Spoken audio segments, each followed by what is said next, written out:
We retired at 39, not with millions, but with a simple plan and a budget most people blow without thinking. If you think that early retirement is out of reach for you, this video might change everything. Hey friends, I'm Jason. My wife and I retired early at 39 with a $1 million nest egg, and our lifestyle, well, it's a bit different than most.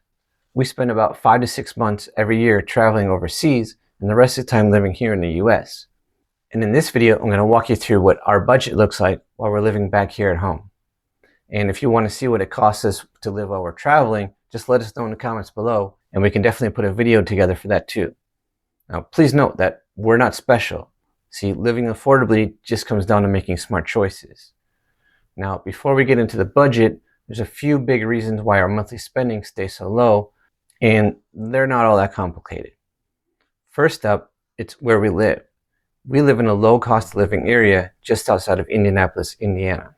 And as you'll see later, where you live plays a major role in your retirement budget. The second big factor is no mortgage. I paid off our house in just 11 years. And that decision was very strategic and a huge part of my plan to retire early. No giant mortgage payment breathing down our necks every month. I actually made a whole video about how I pulled that one off, so if you're curious, definitely check that one out later. The third thing is old cars. We drive cars that most people would call, well, vintage, I guess. See, our daily driver is a Toyota hatchback, and it's a 2005, so it's 20 years old now, which is actually pretty hard to believe, and it's creeping up on 200,000 miles. Most people would have traded it up by now, but not us. See, that car just keeps on going, and the best part, it's cheap to fix, and it doesn't have all those crazy electronics that modern cars are loaded with. No $10,000 touchscreen repairs for us, thank you very much. Another big piece is no debt. None. We don't do car loans.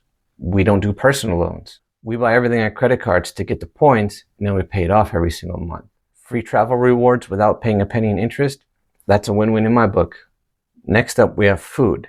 And when we're in the US, we almost never eat out. Well, maybe on a birthday or a special occasion, something like that. But day to day, yeah, we're cooking here at home. Not only does it save us a ton of money, we honestly like our cooking better than most restaurants nowadays anyway. Now, when we're traveling overseas, that's a different story. Eating out abroad is way cheaper and, well, part of the fun actually. So when we're traveling, we go for it. But at home, it's simple food cooked at home. Another thing is no kids. And that's a huge expense that we don't have. And before anybody comes looking for me, no shade to you parents out there. Kids are amazing, but they do cost money. That's just a fact. For us, this was a lifestyle choice, and it definitely plays a big role in keeping costs down. And maybe the biggest one of all, we don't care what the neighbors are doing. We're not trying to keep up with the Joneses. If somebody rolls up in a brand new fancy SUV, hey, we're happy for them, but it doesn't make us want one. See, we know what matters to us, and shiny stuff just isn't it. All these decisions stack up, and when you add them together, that's how we keep our monthly spending so low. Now, all that explains how we live on so little. But to really appreciate the difference, you have to see what the average retiree is actually spending each month. So let's pull up some real numbers. And these are straight from the latest government data in 2023 that I was able to find. And let's compare. And by the way, these numbers come straight from the Bureau of Labor Statistics, so they're not just from some random blog. In 2023, the average retiree household spent about $60,087 for the whole year. That's about $5,000 a month. And where does all that money go? Well, let's take a look. So first up is housing. Housing is the biggest slice of the pie for most people. It eats up around $21,445 a year. That's about $1,787 a month just to keep a roof over your head. That includes mortgage payments, rent, property taxes, insurance, utilities, all that fun stuff. Now, if you own your house free and clear like we do, you can cut that number way down. But a lot of retirees, unfortunately, are still carrying housing costs, and that adds up fast. The next big category is food. The average retiree household spent about $7,714 on food in 2023. That comes to about $643 a month. And guess what? Almost $2,700 of that was eating out. So if you love restaurants, just know that it's a major budget line. By cooking most of our meals at home, we save a huge chunk of that. Transportation is another big one. the average spend about $9,033 a year getting around. That's around $753 a month. And a lot of that is tied up in buying new cars. In fact, folks spend an average of $2,276 on brand new cars in 2023. Now, new cars are definitely nice, don't get me wrong, but they're also huge budget wreckers. Driving our old Toyota means that we skipped that whole bill. Next, there's healthcare. In 2023, the average retiree household spent $8,027 on healthcare. That's about $669 a month. Between insurance premiums, doctor visits, prescriptions, that also adds up very fast. Entertainment was another $2,898 a year. That's about $245 a month. Now, I love a good movie night as much as anyone, but we're pretty careful not to let our fun spending get out of control. Finally, personal insurance and pensions took about $3,200 a year. That's about $273 a month. Things like life insurance premiums and voluntary pension contributions. So when you add it all up, it's easy to see how quickly $5,000 a month can disappear without even realizing it. But here's the thing, you don't have to spend like that. You can build a lifestyle that costs way less without feeling like you're sacrificing everything. And that's exactly what I'm going to show you next. So now that you know what the average retiree is spending every month, let's bring it back down to reality. Let's pull back the curtain and show you exactly what our monthly budget looks like while we're living here in the US. First, and this is a huge one, as I already mentioned, we don't have a mortgage. Owning our home outright cuts out what's usually the biggest expense for most Americans. Without that monthly payment hanging over us, it's a lot easier to keep our budget low, our stress levels down, and our freedom wide open. Now let's look at other expenses, with the bigger numbers first and work our way down. First up is food and household items. We spend on average about $500 a month.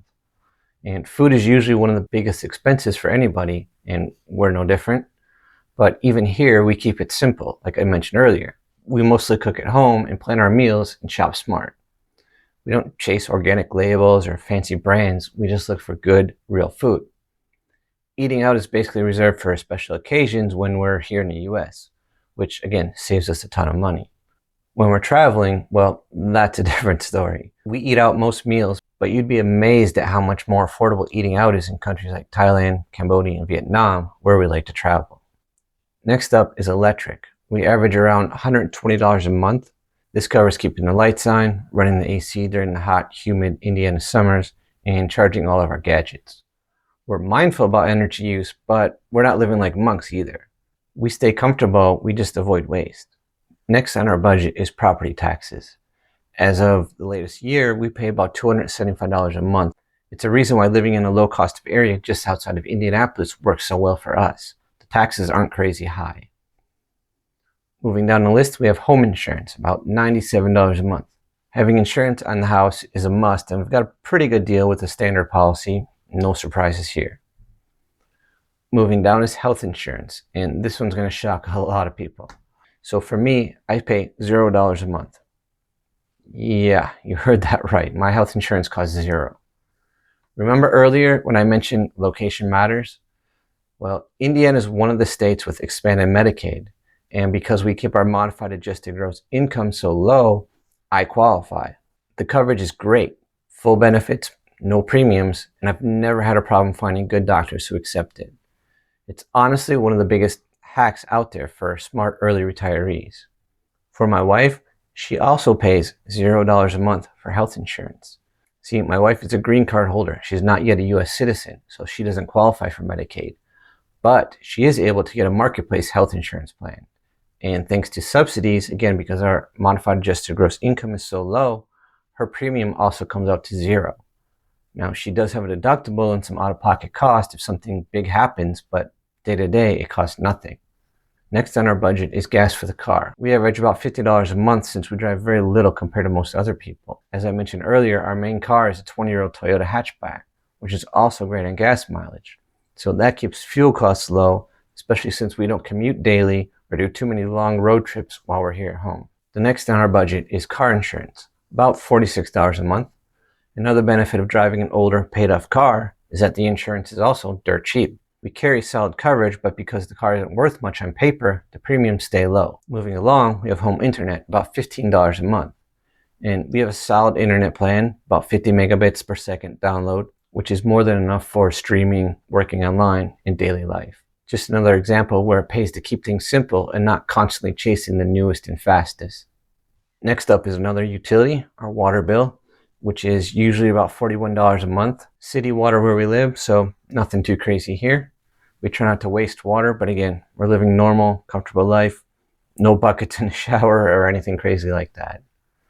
Up next is our sewer bill, about $31 a month. Sewer charges, again, just part of city life. Trash and recycling's next, about $16 a month, and this covers both trash and recycling. And the last of our utilities is the stormwater utility, about $6.50 a month. The stormwater utility helps the city manage rain runoff, drainage, and a lot of that not so exciting but important stuff.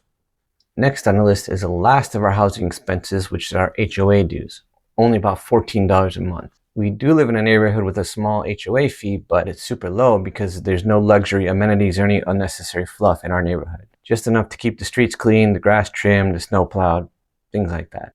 The next line item on our budget is our gym membership, about $25 a month.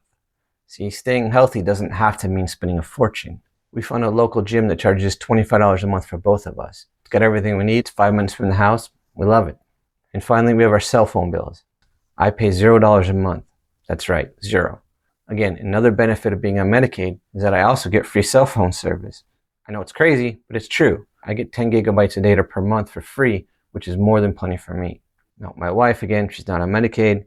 She rotates between prepaid plans, usually spending about $5 a month. When one deal runs out, she jumps to another one. Simple, easy, and really cheap.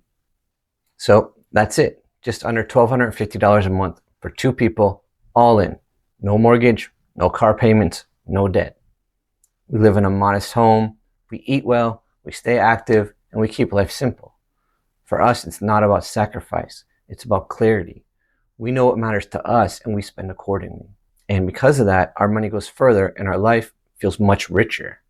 So that's our monthly budget while living here in the US. Simple, affordable, dialed in. But here's the cool part. When we head overseas, our costs, they stay about the same. Maybe a little bit more, depending upon which country we're in. But the lifestyle, that's where everything changes.